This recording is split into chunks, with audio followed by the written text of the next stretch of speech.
pronouns, and I'm an educator here at the Museum of Science in Boston. I am super excited that you are all joining us for our 12 o'clock lightning show today, where we're going to have indoor lightning. Now, because of that indoor lightning, I do want to let you all know that there will be bright flashes of light and loud noises throughout the entire presentation. If you or anyone in your group is not too excited about that, now would be a good time to locate those nearest exits.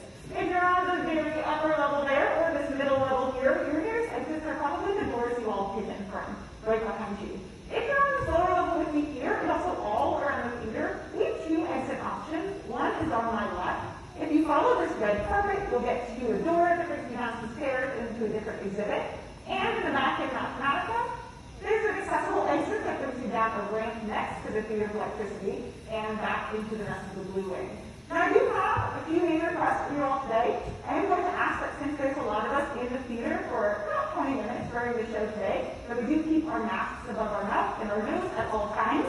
You'll notice that I'm doing my show in a mask, because there's a lot of us here and we want to keep each other safe. I'm also going to ask that we stay off of the red carpet unless you're actively walking on it. That includes the stairs down to this very small strip in front of the stage and over to that exit over there. That way, should anyone need any quick pathways to exit, there are plenty of those to go to. So with that out of the way, what are we going to talk about today? Well, we're going to talk about lightning. Shocking, I know. Yes, thank you. But we will, bad jokes aside, we will talk about lightning, how it's made, what it looks like, and finally, how you can stay safe when there's lightning outside. At the very end of the presentation, I'm actually going to turn on many of the machines behind me, make kind of as much noise as I can, and have a symphony of sparks, or lightning finale. So get excited for that.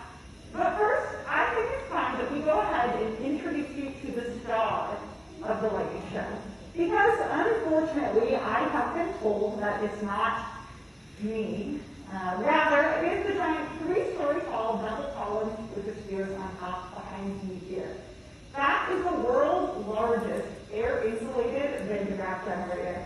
And it was built in 1933 by Dr. Robert Van de Graaff. It was donated by MIT to the Museum of Science in 1956. So we need to teach about lightning. But that's enough talking about the Van de Graaff generator. I think we should see what it does. Now, at any point during the presentation, if you see me put on these stylish red headphones, or if you hear me say that I'm going to be putting them on, chances are whatever will follow will be fine. So when I put on my headphones, I also recommend that you cover your ears. With that, let's turn our attention to the Van de Graaff generator, and my headphones are going on.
apologize, but let's unpack that that a little bit. What we just saw was most definitely bright. What we just heard was most definitely loud. There's no question about that. However, the electric force itself is invisible. We can't see it and we can't hear it.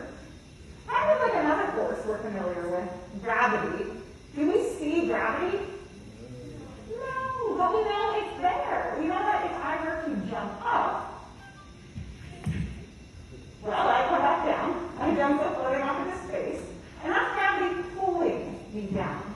In that same way, we can't see the electric force itself, but we can see and hear the effects of the electric force.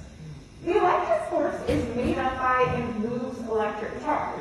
And there's two different types of charge out there. There's positive and negative, very good. And they're going to interact in a few different ways.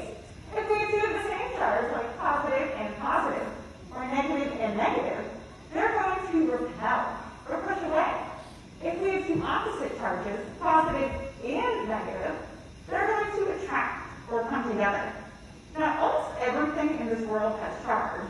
You all have charge, I have charge, the floor, the ceiling, even the air around us has charge. But most of the time, charge is balanced with an equal number of positive and negative. Because when charge is unbalanced, well, that's when the unusual things begin to happen. And that's exactly what's happening with my giant Van de Graaff generator behind me. It's doing a really good job at unbalancing charge. Rather, it's doing a really good job at moving charge so that they get unbalanced. And it's doing so by the use of giant conveyor belts. They're all located directly in this column behind me here. We can actually see an inside look on either side of the screen into that column. In a few minutes, we're going to come back to this exact same view when I turn the machine on, because when we start to hear those motor sounds, it's actually these belts beginning to spin. They spin up to about 60 miles per hour.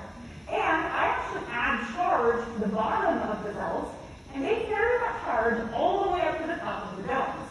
And in the case of my show, I add negative charge to the belts.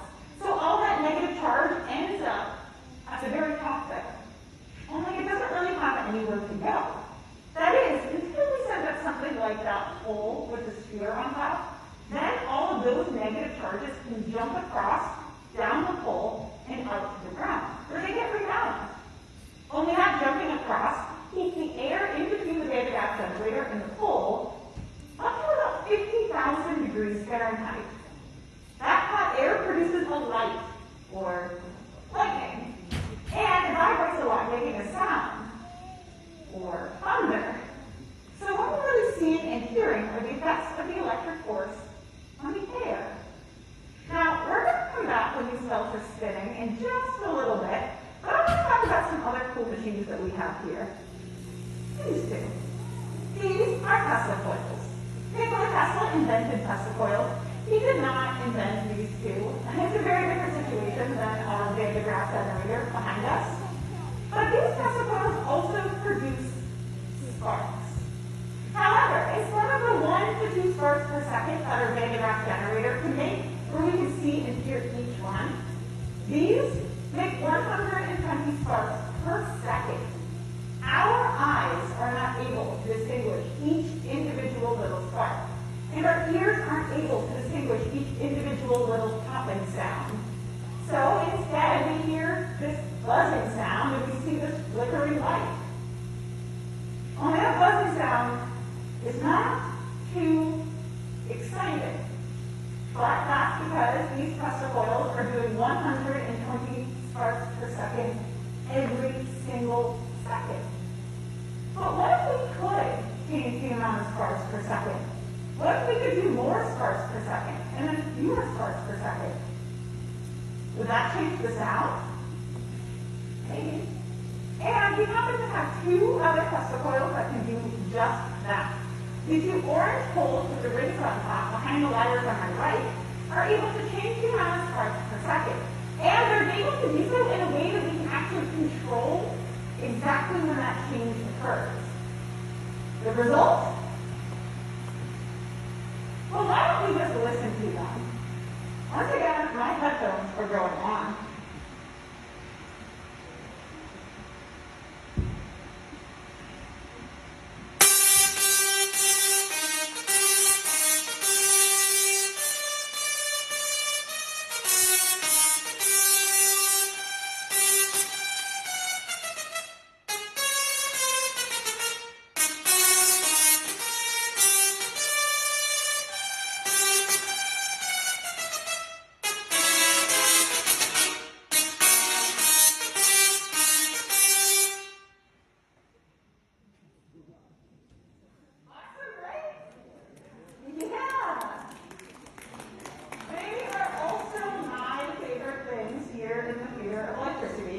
However, don't tell the giant Van de Graaff generator that, or it will retaliate.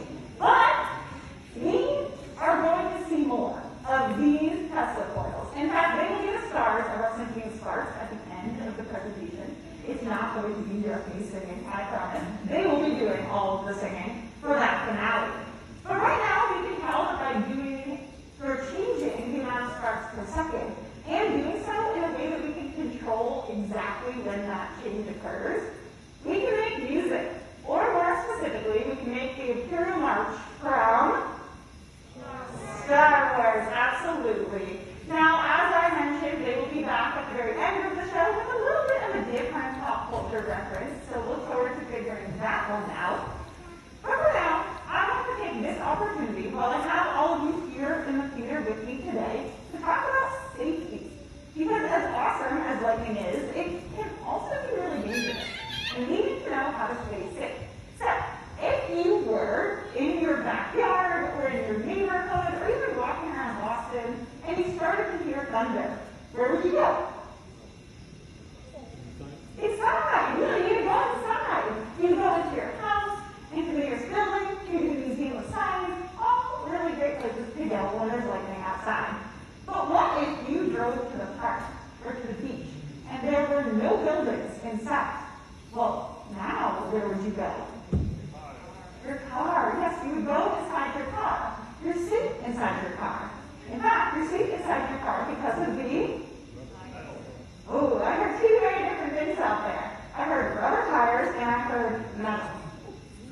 Only rubber tires and metal couldn't really be any different. So we could talk about it, or we could test it out. This is the Museum of Science, after all. Let's experiment. Now, all we need is a rubber tire, check, and a giant lightning-producing machine. Also check. Now, perhaps we would expect that it is the tire, because rubber is an insulator, which is a material that charge does not flow very easily through. So, maybe we would see that lightning might strike the tire, but then not go anywhere. But maybe it's not the rubber tires that are keeping us safe. Maybe those charges can make their way through the rubber. In which case, pay close attention to the spot between the tire and the pole. Because if we see sparks in there, we know that the charges made their way through the rubber, and it's not the tires that are keeping us safe.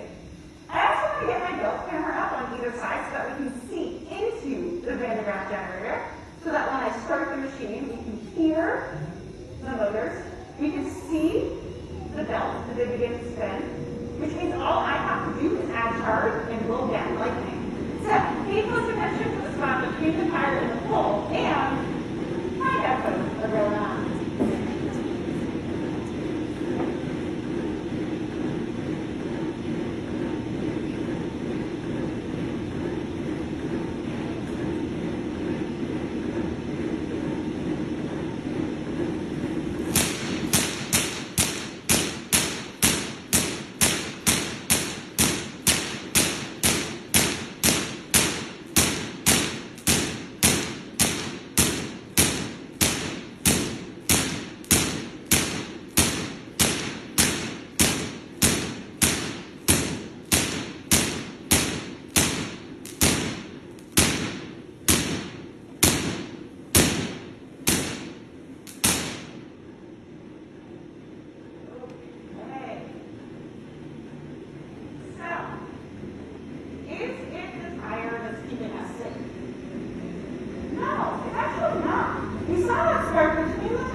Really won't do anything at all.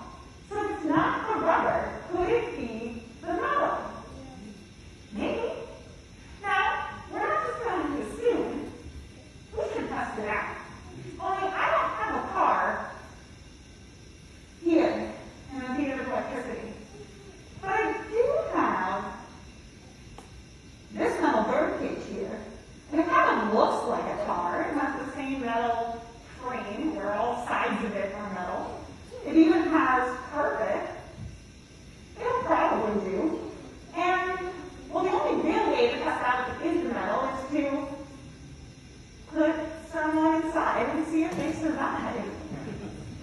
I volunteer. Now, I can only imagine what you all are probably thinking as I make my way inside this entirely metal cage and start raising it up towards the Van de Graaff generator. You're probably all thinking, Rebecca, metal is a conductor, right? That's what you're all thinking? Yep, just smile and nod. Yes, good job, everyone. You are absolutely correct. Metal is, in fact, a conductor, which means that electric charges flow very easily through it. So I'm kind of banking on the fact that that entire didn't work, and that this cage is entirely metal, just like the metal frame of our cars, where all sides of it are metal, in the hopes that it is the metal that is keeping us safe. Because if not, well, this will be a shorter but arguably more dramatic ending to my show. So thank you all for coming. I hope you enjoyed.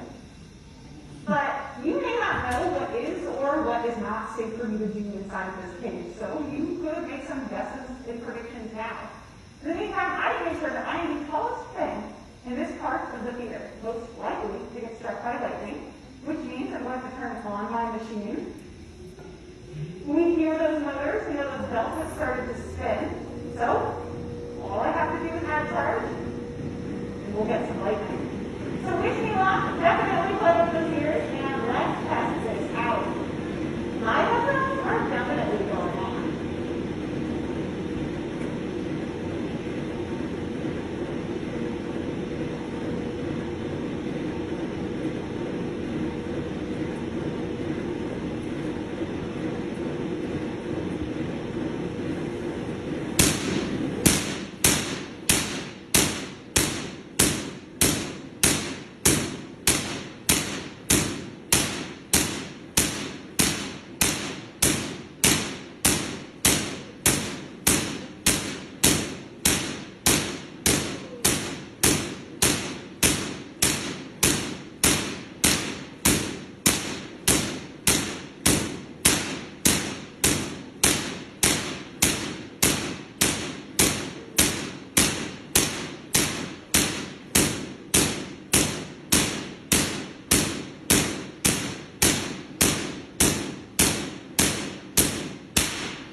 Most of you seem happy that it worked. I know who you are. Okay, I know. But as you probably guessed, I knew I would be safe inside of this cave. I did not just risk my life away in front of you all. Not only have I done this many times before, but actually it's because of something called the skin effect. When something is entirely metal, just like this metal cage, just like the metal frame of your cars, where all sides of it are metal, then all of the electric charges will only flow and spread out on the outer skin of the metal, should it get struck by lightning. Meaning I was completely safe inside of this cage. I was even safe touching the very inside. But had my hand slipped through the bars or grabbed onto the other side, well, that would have been a different lighting show entirely. But this is exactly how you are safe inside of your car. If your car is entirely metal, it is not a convertible without that metal top, then all of the electric charges will just flow and spread out on the outer skin of the metal. Should you find yourself driving and happen to be struck by lightning? Hopefully that makes you feel a little bit better, because outside lightning can be pretty scary. We can't control that kind, and that can be pretty scary itself. Now, we've talked a lot about how you can stay safe when there's lightning outside. We've talked about what lightning is and how it's made. I